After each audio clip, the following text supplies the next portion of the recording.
Well, welcome to this episode of the Good Leadership Podcast. I'm your host, Charles Good. Our guest today, to put it simply, helps companies impress their customers.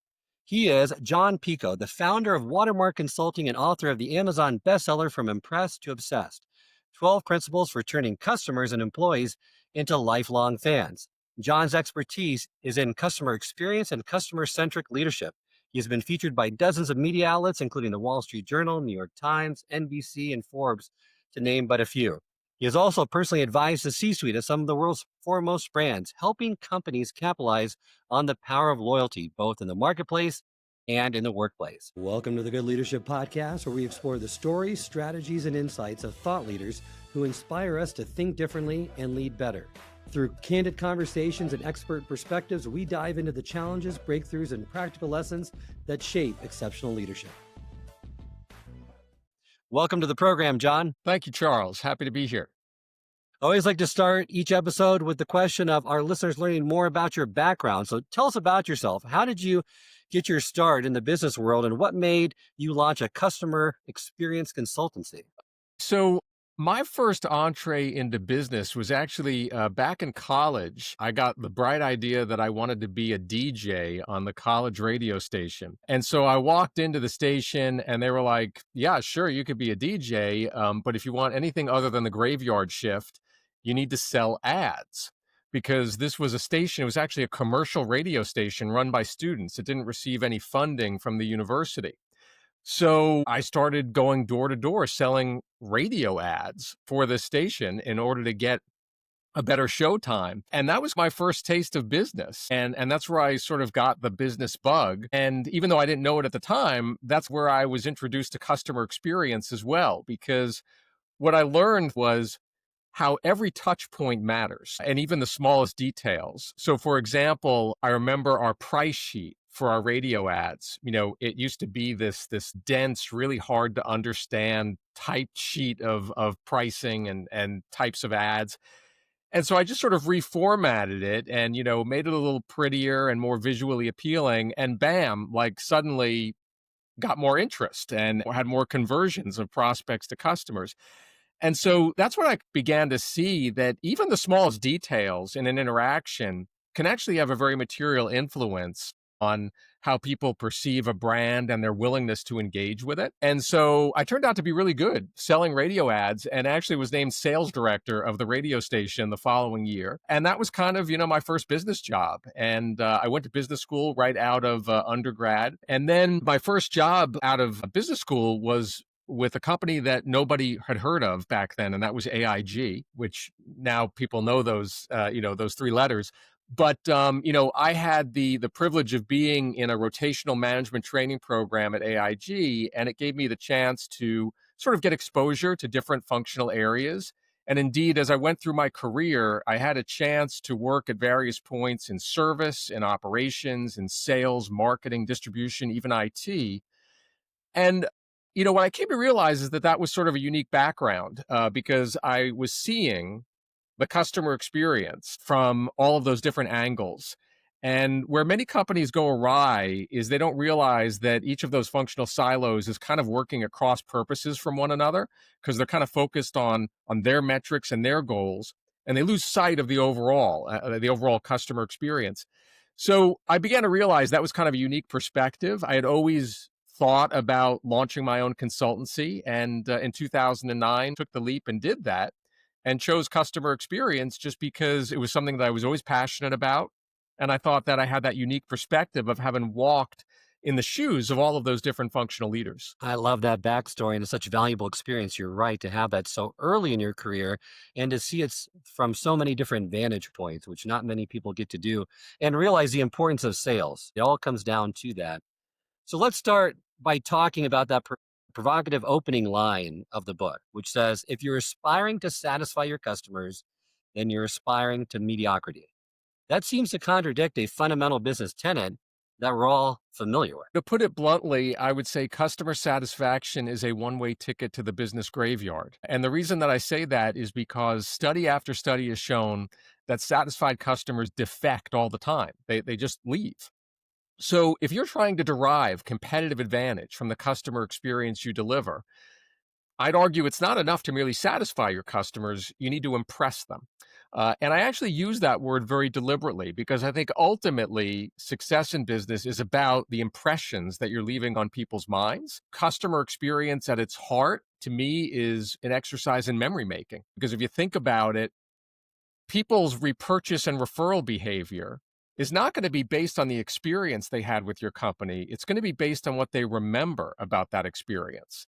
And the way our brains are wired, those two things can actually be quite different. And so that's why I think the word impression is so critical to sort of raise the bar from just mere satisfaction, but also to think in terms of how am I shaping the perceptions and the memories of the people that are doing business with me? An important distinction for sure. Well, let's move into the book. And one of the first insights for me was the story that you gave about Amazon and about what they call wrap rage. 1978, inventor Thomas Jake Lunsford patented a new form of plastic packaging and unknowingly triggered the ire of hundreds of millions of consumers because his invention was that clamshell, that type of packaging that envelops a product in a form fitting sealed plastic shell. And it's really hard to get them unpackaged. I mean, you're trying to cut it with scissors, you're trying to use knives. I'm sure there's been trips to the ER as a result. Amazon's solution was unique. What are the three lessons that it really teaches us about the consumer experience? Amazon's solution was frustration-free packaging. That's what they rolled out in 2008 to mitigate the catastrophe, the healthcare catastrophe, if you will, about rap rage. Actually, 6,000 people a year just in the United States that end up in the emergency room from injuries inflicted from rap rage. The reason I think it's such a great story from a customer experience standpoint is they roll out frustration-free packaging, which basically means that they're working with their suppliers. So the suppliers are taking the stuff out of these crazy packaging. Amazon just puts it in a regular box, ships it to you. You don't have to worry about the cuts and the lacerations and the inconvenience. What it illustrates is really three key things. First is that the customer experience is all encompassing. Every live print and digital interaction point is part of your customer experience, and it is helping to shape customers' views about your brand. And the thing about Amazon is back then, when they launched the frustration-free packaging, this was before they had vertically integrated into shipping. So they were just relying on the postal service, on UPS to deliver stuff. And so the irony is that they were investing a lot of time and energy in the design of the packaging, which many people argued was outside of their wheelhouse. Many people said, hey, once Amazon ships it, then that's it, their job is done. But Amazon never saw it that way because they recognized that even if subconsciously, people's perceptions of their Amazon experience would in part be influenced by how easy or difficult it was to open up the packaging that they got. And so that's really the first key learning is this notion that every part of the interaction, you have an opportunity to either strengthen the impression on the customer or to undermine it. The second key learning, I think, from the Amazon story is that what always matters most is the customer's perspective. Amazon only got the idea for frustration-free packaging because it listened to its customers really well. That's what was happening in the early 2000s is they started to get letters and photographs from customers telling them stories about how horrendous it was to get into the packaging that they were sent. Even after they introduced frustration-free packaging, for many years, Amazon had a URL emblazoned on their boxes just for people to provide feedback on the packaging, not on the whole experience, just on the packaging. So this is a company that, is intensely focused on listening to customers. And I think it really illustrates the benefits of that because once you tap into the customer's perspective, it really opens up all kinds of opportunities to differentiate. And then the last thing I think the Amazon rap rage story really illustrates is that customers' perceptions about a brand are ultimately going to be shaped more by how they feel after interacting with that brand, as opposed to shaped by their logical, rational evaluation of the encounter. It is not a coincidence that Amazon's innovation was called frustration-free packaging, because frustration is an emotion.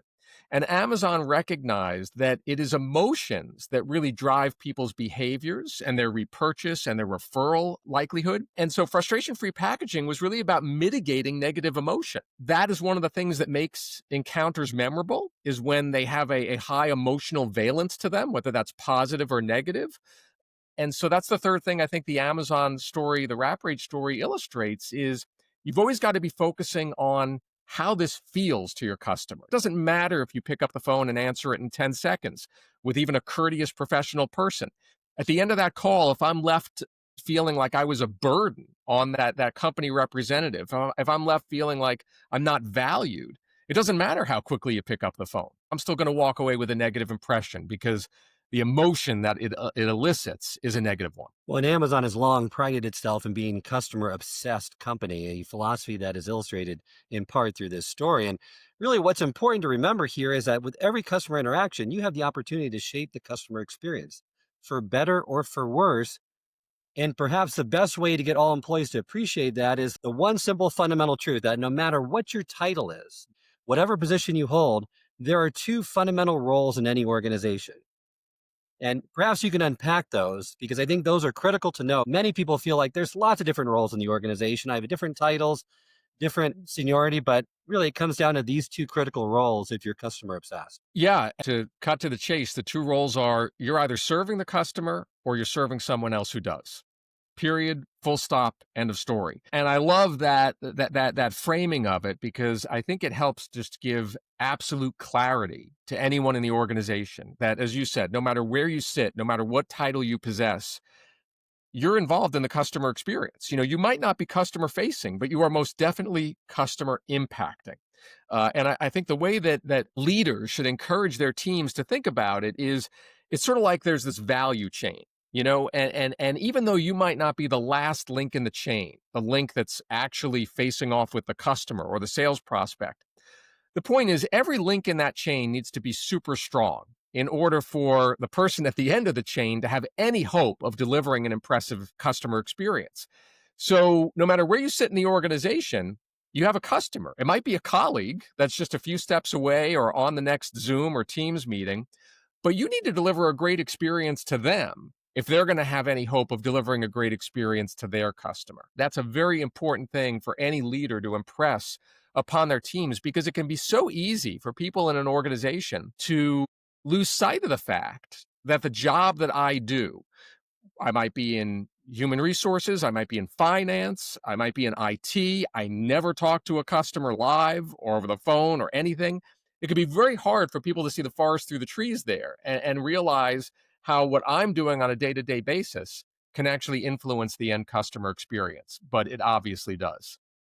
But I love the examples you give in the book where Blockbuster, Yahoo, BlackBerry, and the entire taxi industry at one time were the dominant players in their respective arenas. Now they're gone due to their own arrogance, due to the fact that they were unable to foresee that threat posed by existing competitors or new competitors, like the Netflix, the Google, the Apple, the Ubers, who figured out a better way to serve the customer and eliminate those frustration points in order to distinguish their offerings. The annals of corporate history are littered with the carcasses of companies that once dominated their marketplaces. They were the 800-pound gorilla and they thought they were untouchable. And you name many of them. And I think that complacency is one of the biggest challenges that any successful organization and any successful leader faces because you get to a point where you feel like I've reached the pinnacle. Our customers love us. We're the dominant player. People have to do business with us, you might even argue. But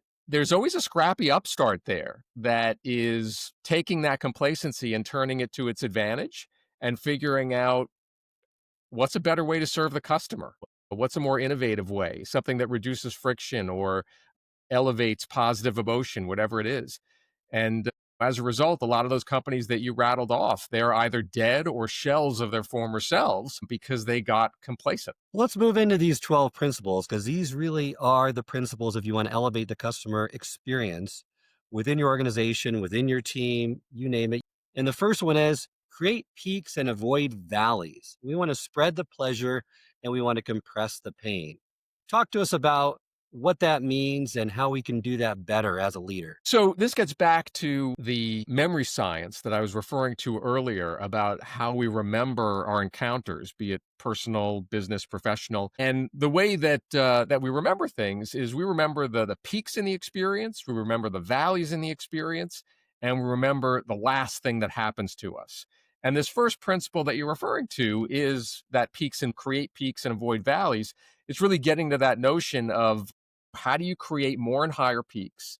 And how do you reduce the number and the depth of the valleys in the experience?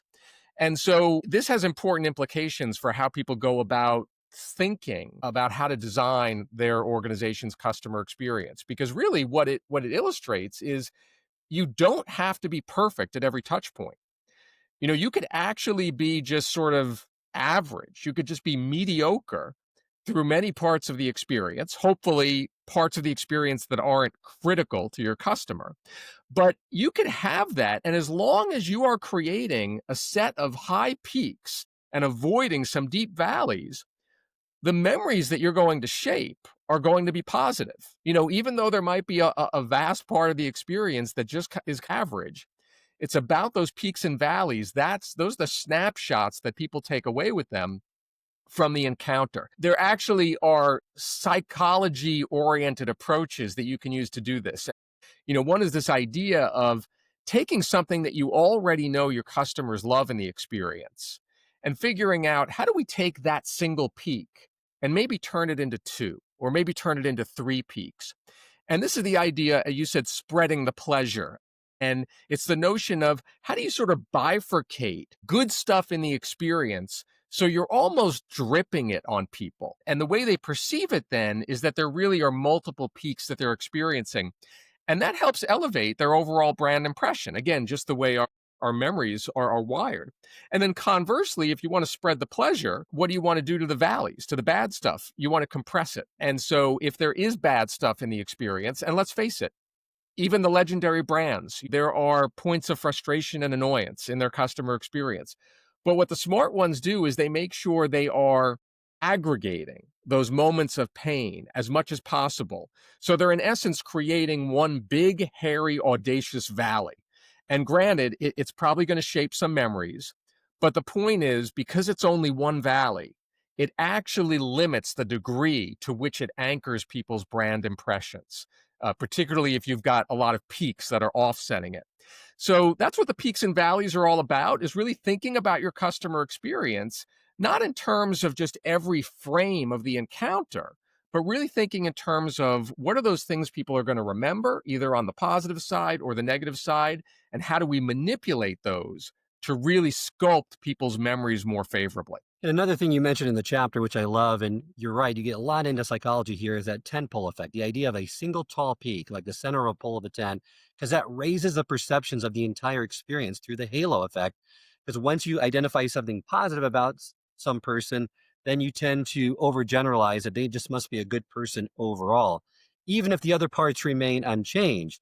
So, what you just said, it means deliberately spreading that pleasure with echoes that remind customers of the highs, while compressing the pain so that the multiple negatives don't create a series of valleys, maybe just one deep valley that can drag down your memory via the horn effect, where if you notice something bad about someone, you assume they're just a bad person.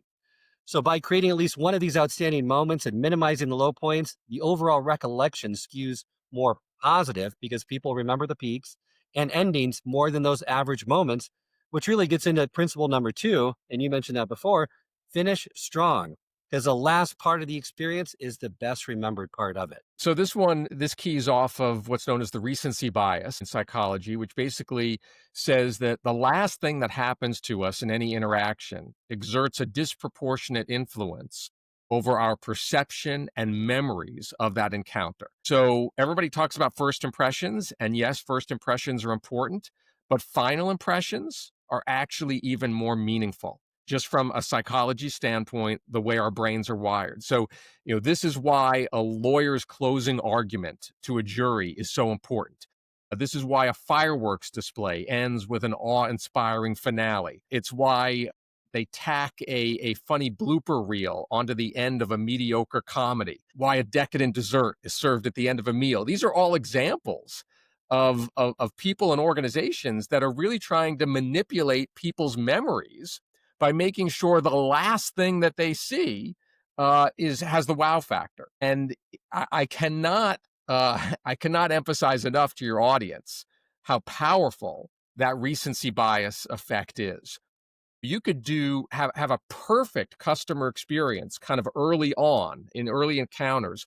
But if at the very end it goes sour, and if at the very end, you've got a valley, it eclipses all the positive goodwill that you have built up. And then conversely, you could actually have kind of a negative experience early on in an encounter with a business. But if you end on a really high note, that's what's going to carry the ship. And that's what people are going to remember.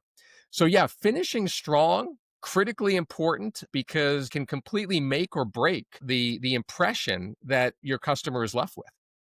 And a great example you give in the book is the 25-minute baggage guarantee with Alaska Airlines. Why did they focus on that part of the experience? Because it was the last part of the experience they would have with the customer. And by spotlighting that, you mentioned, it drove their customer experience way up, best in industry for a number of years.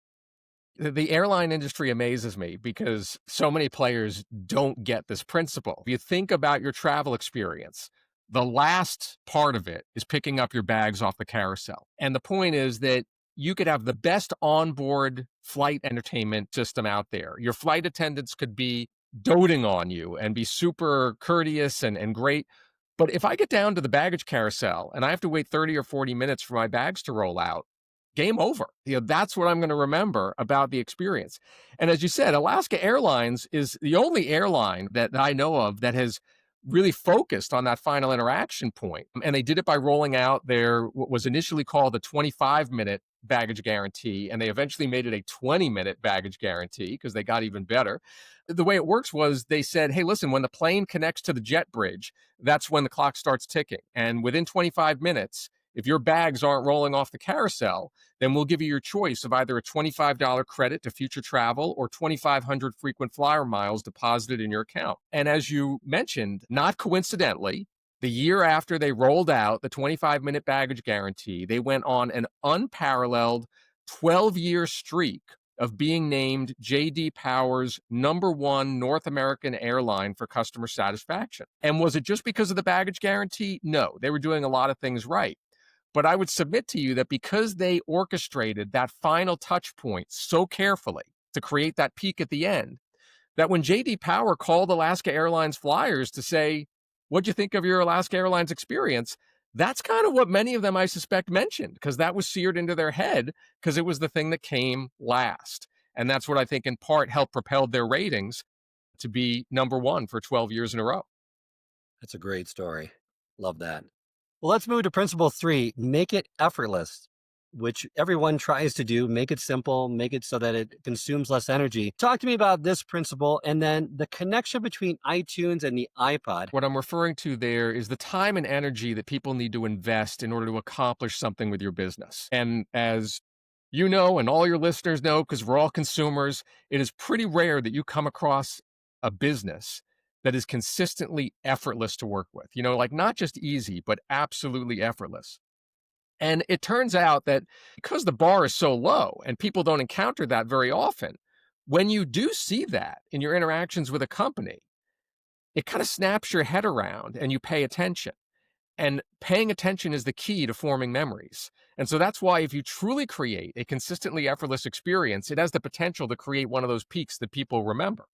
Conversely, if there's a lot of friction in the experience, it could create one of those valleys that people also remember. The Apple story, I love this one because this is going back to 2002 when Apple was first considering entering the music file sharing business. And back then, music file sharing was largely done through entities like Napster. And for any of your listeners who might not have been alive or into music back then, Napster was basically this free service where you could go search for a song. Different versions of the song that are on different people's computers comes up and you pick one and you can download it and then, burn it onto a CD or whatnot. But what Apple came to realize is that music file sharing back in 2002 was an extremely high effort experience. So the legality of it, mind you, was in question, but that was still winding its way through the courts. I'll give you an example of some of the friction points. When you would do a search for a song, it would literally bring back dozens of versions of that song because any version of that song that was on any server anywhere in the world, you're seeing a list of it. So you've got this whole list. You don't know which one is high quality, which one is actually encoded correctly. Sometimes you would download it only to discover it wasn't encoded correctly. So it cuts off like the last 10 seconds of the song. And it was just, there were so many points of friction that what Apple said was, you know what? We're going to go into the music file sharing business, but we're going to do it differently from everyone else because we're going to own both sides of the equation. We're going to own the MP3 player in the form of the iPod, and we're also going to own the music file sharing software in the form of iTunes.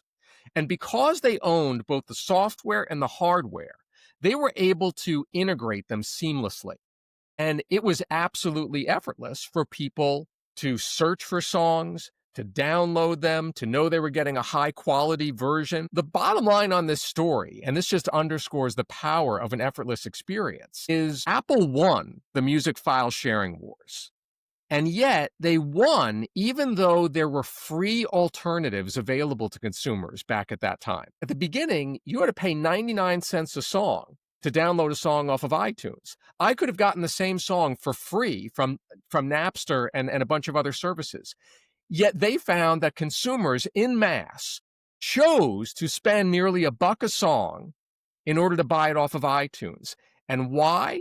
Because that's the value of an effortless experience. You know, Steve Jobs once said, how do you compete with free? You make it effortless. That's how you do it. And that's why I think that story is just a great illustration of the power of an effortless experience to drive a business forward. Guy Kawasaki, the chief evangelist of Apple back then, he once said the genius of the iPod wasn't the iPod, it was iTunes.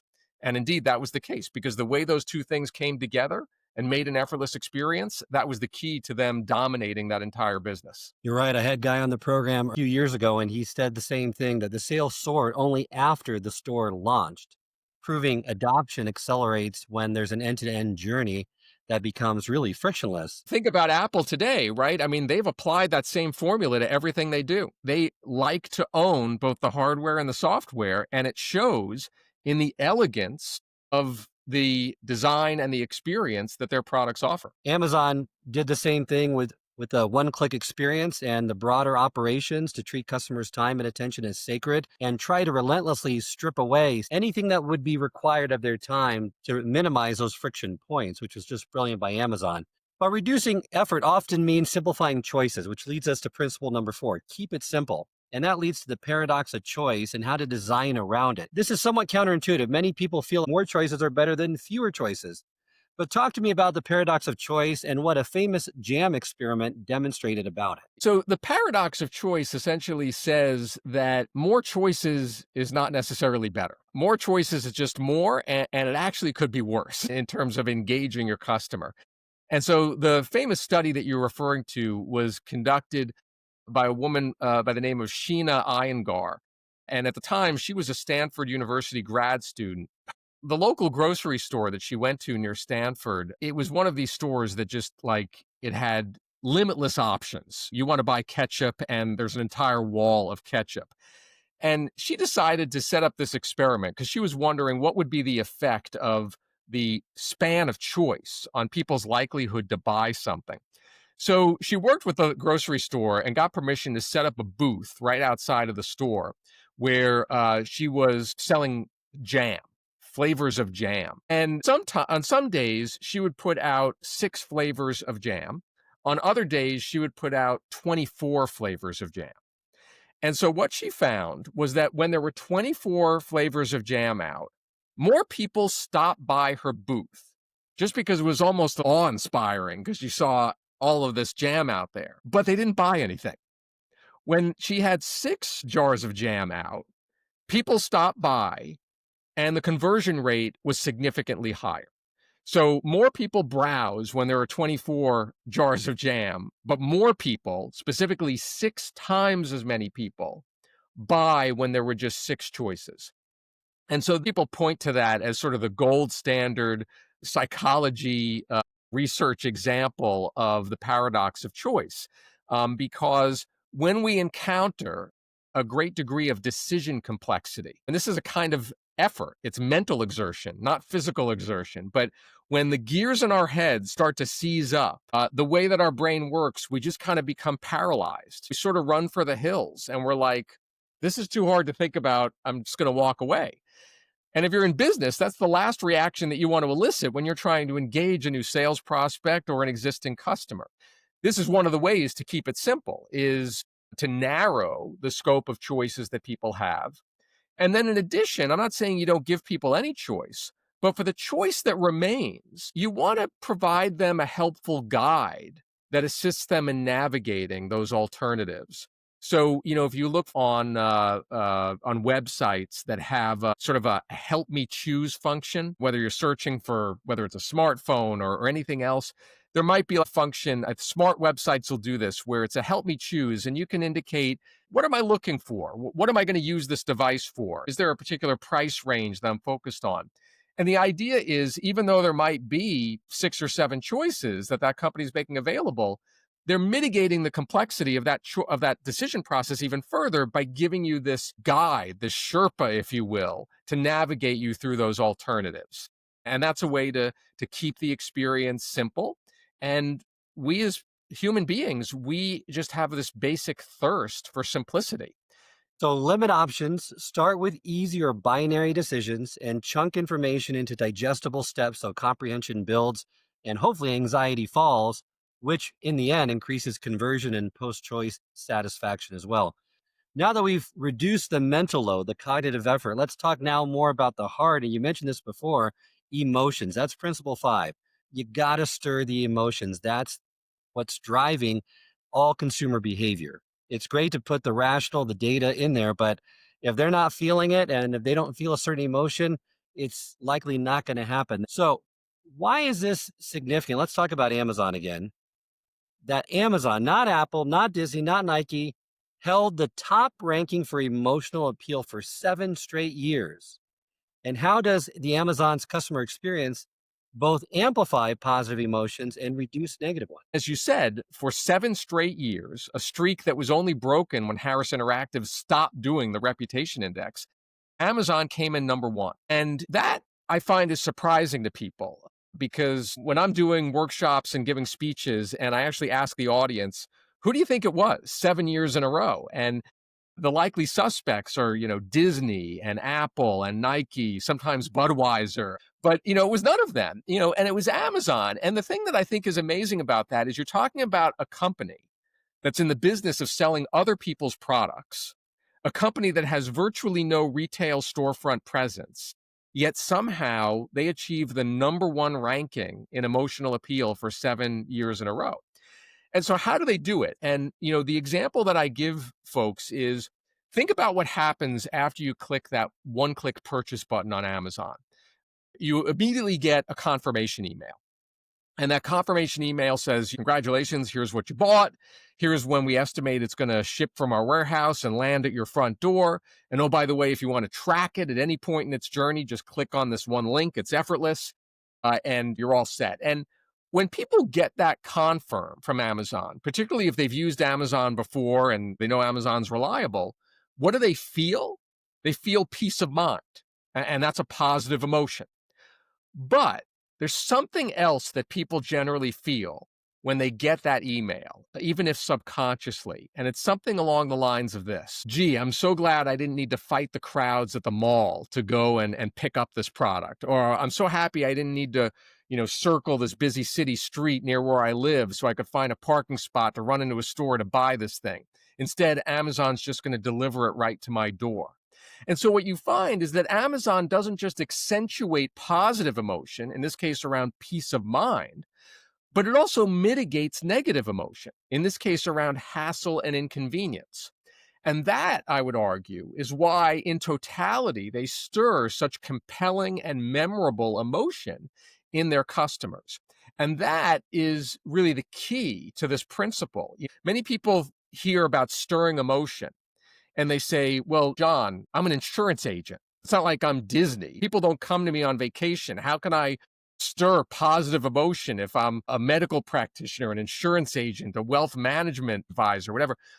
But the fact is, it's not just about accentuating positive emotion.